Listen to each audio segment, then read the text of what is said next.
हम भगवान की पूजा करने जा रहे हैं, इसलिए तुम भीतर बाहर बैठे रहो। अब ठाकुर जी कहने लगे, हमसे बड़े भगवान कौन है? सबके काका जी तो हम ही हैं, सबसे बड़े जय जय तो हम ही हैं। नंद बाबा ने लाला को भीतर नहीं घुसने दिया। देखो वैष्णवों में सालिग्राम जी की पूजा होती। सालिग्राम जी आपने देखे हैं? काले काले से होते हैं, थोड़े कठोर होते हैं। सालिग्राम जी का उद्गम स्थल बताया गया है मुक्तिनाथ, जो नेपाल में है। नेपाल में एक नदी बहती है जिसका नाम गंडकी नदी है। उस गंडकी नदी में, उस गंडकी नदी का एक एक कंकड़, एक एक पत्थर स्वयं सालिग्राम है, स्वयं नारायण है। ऐसे हमारे एमपी में एक नदी बहती है नर्मदा। उस नर्मदा नदी का एक एक कंकड़, एक एक पत्थर भगवान शंकर है। तो सालिग्राम जी की पूजा कर रहे नंद बाबा।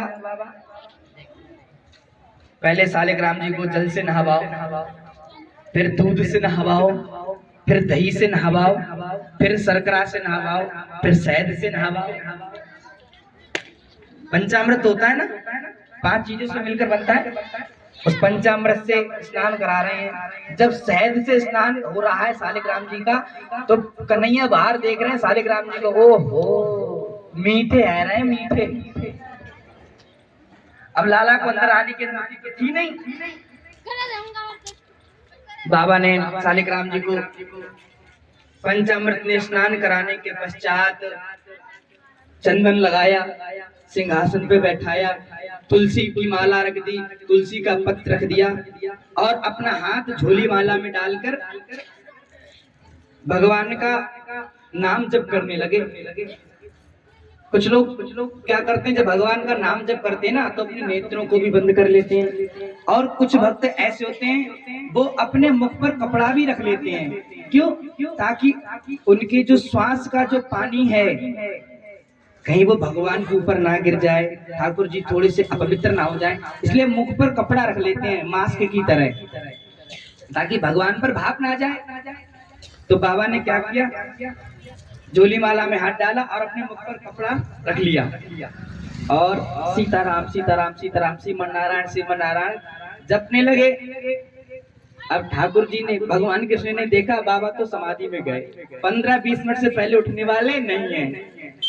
अब ठाकुर जी घुटमन घुटमन घुटमन घुटमन चलते पूजा घर में आ गए। चांदी के से सिंहासन से सालिग्राम जी उठाए, गप से मुंह में धर लिए और आलती पालती मारकर बैठ गए। सालिग्राम जी को रसगुल्ला थोड़ी जो कट जाएंगे। ठाकुर जी बार बार सालिग्राम जी को काटने का प्रयास करे, तो बेचारे सालिग्राम जी रपक के इस गाल में आ जाए, कभी रपक के इस गाल में आ जाए। जब सालिग्राम जी कटे नहीं, तो लाला सालिग्राम जी को बाहर निकालता है और पपोरने लग जाता है कि रोज सालिग्राम जी दूध से नहा में, दही से नहा में, शहद से नहा में, बड़े मीठे हो गए होंगे, चलो इनको पपोर लो। अब 15 मिनट तक पपोरते रहे सालिग्राम जी को। अब नंद बाबा ने 15 मिनट बाद अपनी माला पूरी करी, बोले सालिग्राम भगवान की जय। सालिग्राम जी का जयकारा लगाया, सामने सालिग्राम जी को देखा तो सालिग्राम जी गायब। अरे मेरे भगवान कहाँ गए?